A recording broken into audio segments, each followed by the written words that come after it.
Hello friends, welcome once again in our YouTube channel that is Sankalp Academy.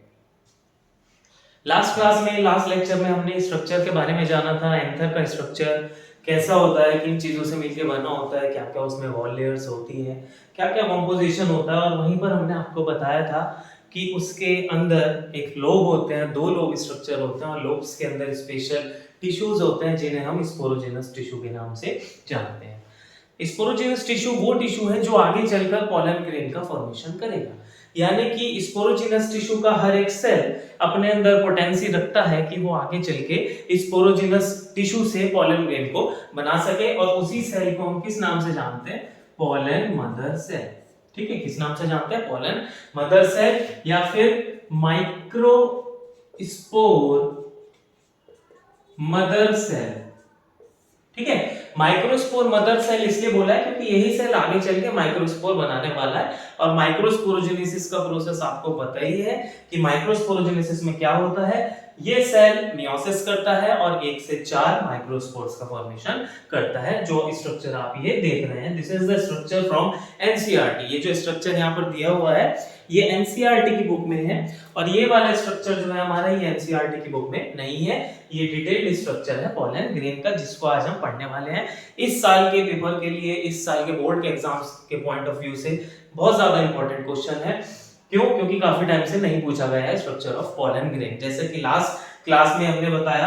और आगे की classes में भी हमने सिर्फ वही टॉपिक्स जानने हैं जो कि इंपॉर्टेंट है बोर्ड के पर्सपेक्टिव से। और उसके बाद जब हमारे टॉपिक खत्म हो जाएंगे, हम फोकस करेंगे उनसे रिलेटेड क्वेश्चंस पर जो पूछे जा रहे हैं, उनका आंसर हमने कैसे देना है जिससे कि हम ज्यादा से ज्यादा मार्क्स को गेन कर सकें।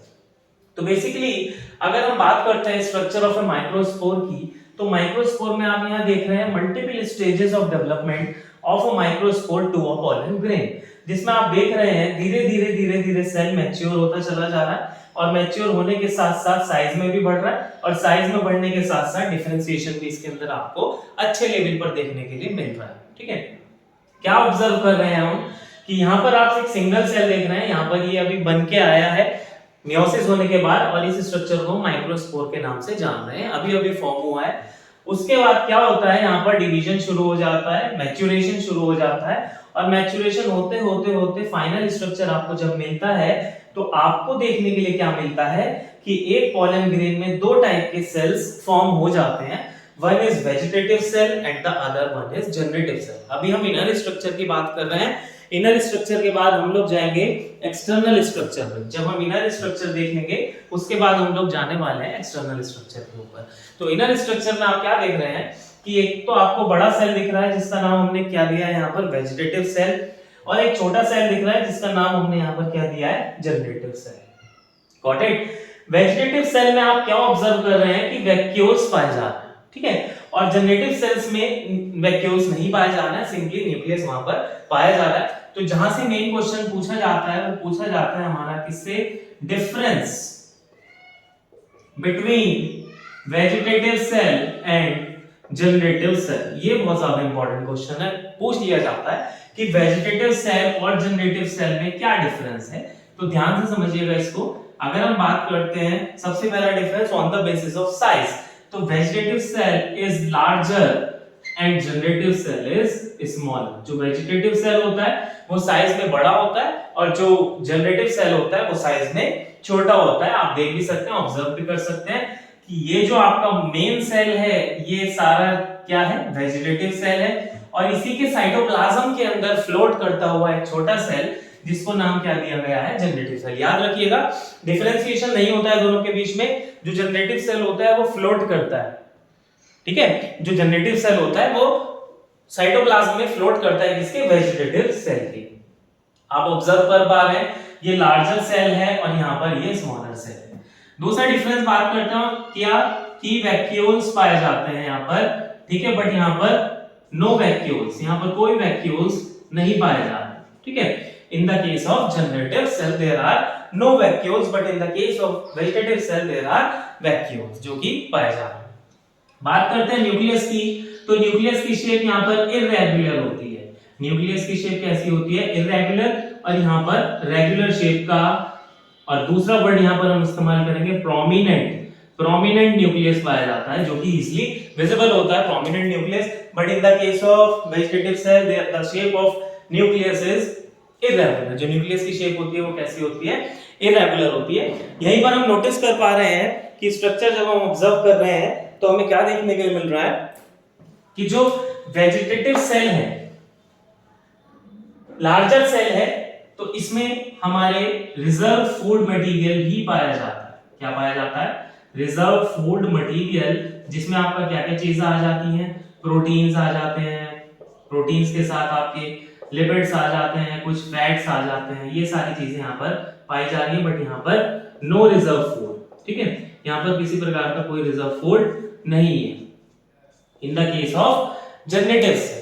ठीक है, तो these are the basic differences, but यहाँ पर एक लार्ज डिफरेंस आने वाला है कि vegetative cell is also known as tube cell. इसको हम ट्यूब सेल के नाम से भी जानते हैं, वेजिटेटिव सेल को ट्यूब सेल के नाम से भी जानते हैं। अब जो खास डिफरेंस आने वाला है वो याद रखिएगा कि जो जनरेटिव सेल है उसका जो न्यूक्लियस है ये डिवाइड होता है और क्या बनाता है, टू मेल गैमीट्स। किसका फॉर्मेशन करता है, टू मेल गैमीट्स। किसका फॉर्मेशन करता है, टू मेल गैमीट्स। तो जैसा हमने बताया था कि जो माइक्रोस्पोर है उसको हम गैमेटोफाइट भी बोलते हैं, इसलिए बोलते हैं क्योंकि गैमीट का फॉर्मेशन हो, क्योंकि गैमीट को बियर करना है, इसलिए हम उसको गैमेटोफाइट बोलते हैं। और जब जनरेटिव सेल मैच्योरेशन स्टेज में होता है तो इसको हम देखने के लिए मिलता है हमें क्या, कि जनरेटिव सेल डिवाइड हो गया है और डिवाइड होने के बाद वहां पर दो मेल गैमेट उसने बना लिए हैं। और इस प्रोसेस को, जिसमें दो मेल गैमेट का फॉर्मेशन हो रहा है, इस प्रोसेस को हम बोल रहे हैं माइक्रोगैमेटोजेनेसिस। ये कहीं नहीं मिलेगा आपको, एनसीईआरटी में गिवन नहीं है, याद रखिएगा कि इस प्रोसेस को हम बोल रहे हैं माइक्रोगैमेटोजेनेसिस। तो these are the basic differences between vegetative cell and generative cell। ये आपने जरूर याद रखना है क्योंकि इससे क्वेश्चन मोस्टली पूछा जा चुका है और पूछने के चांसेस भी इस बार बन रहे हैं। क्या लार्जर होता है, वैक्यूल्स होते हैं, इरेगुलर न्यूक्लियस होता है, यहाँ पर रेगुलर होता है, प्रोमिनेंट न्यूक्लियस होता है, रिजर्व फूड मटेरियल पाए जाते हैं, यहाँ पर नहीं पाए जा रहे हैं, यहाँ पर किसी प्रकार का कोई डिवीजन नहीं हो रहा है, यहाँ पर बाद में डिवीजन हो रहा है और दो मेल गैमीट का फॉर्मेशन हो रहा है, जो कि आगे चल के डबल फर्टिलाइजेशन के प्रोसेस में पार्टिसिपेट करते हैं, जो हम अपनी आने वाली वीडियोस में देखेंगे। ठीक है, तो ये तो बात हो गई अंदर के स्ट्रक्चर की, बट अगर हम बाहर से देखें तो जो साइज मैटर करता है वो लगभग 25 से 50 माइक्रोमीटर इसका साइज होता है। ठीक है, 25 से 50 माइक्रोमीटर होता है और शेप इसकी कुछ भी हो सकती है, स्फेरिकल भी हो सकती है, लॉन्गिट्यूडिनल भी हो सकती है, डिस्क शेप भी हो सकता है। मल्टीपल शेप में मल्टीपल प्लांट्स के पॉलन ग्रेन एग्जिस्ट करते हैं, तो shape is not the main thing. जो मेन थिंग यहाँ पर आ रही है, आप क्या देख रहे हैं, डबल लेयर्ड स्ट्रक्चर है और इन दोनों लेयर को मिलाकर हम क्या बोल रहे हैं, स्पोरोडर्म। कंफ्यूज नहीं होना है, दोनों लेयर को मिलाकर स्पोरोडर्म बोला जाता है। And sporoderm is consist of two layers, the outer layer is known as exine and the inner layer is known as intine. जो आपकी आउटर लेयर है वो क्या कहला रही है, एक्साइन कहला रही है, और जो आपकी इनर लेयर है वो क्या कहला रही है, इंटाइन कहला रही है। एक्साइन को देखें तो यहाँ पर आपको पहले भी बताया था कि ये कैसे कंपाउंड से बनी होती है, that is known as sporopollenin. Sporopollenin एक ऐसा सब्सटेंस है जो कि इजीली डिग्रेडेबल नहीं है, किसी एसिड से, किसी बेस से, किसी एंजाइम से, किसी भी प्रकार की कोई भी चीज इसको डिग्रेड नहीं कर सकती। क्लियर, दैट इज व्हाई यहाँ पर एक पॉइंट एनसीईआरटी में दिया हुआ है कि जब डिग्रेड नहीं कर सकती है, इसी वजह से आपको पॉलन ग्रेन, बहुत पुराने पुराने पॉलन ग्रेन फॉसिल्स के रूप में आपको देखने के लिए मिल जाते हैं, क्योंकि वो डिग्रेड नहीं होते हैं। और हमें पता है फॉसिल्स क्या होता है, डेड रिमेन्स होते हैं पास्ट एनिमल्स के, प्लांट्स के, किसी भी चीज का जो डिग्रेड नहीं हुआ है और आज के समय में आपको देखने के लिए मिल रहा है। तो यही कंडीशन स्पोरोपोलेनिन की वजह से पॉलन ग्रेन में पाई जाती है कि वहां पर क्या देखने के लिए मिलता है, फॉसिल्स के रूप में आपको पॉलन ग्रेन्स देखने के लिए मिलते हैं।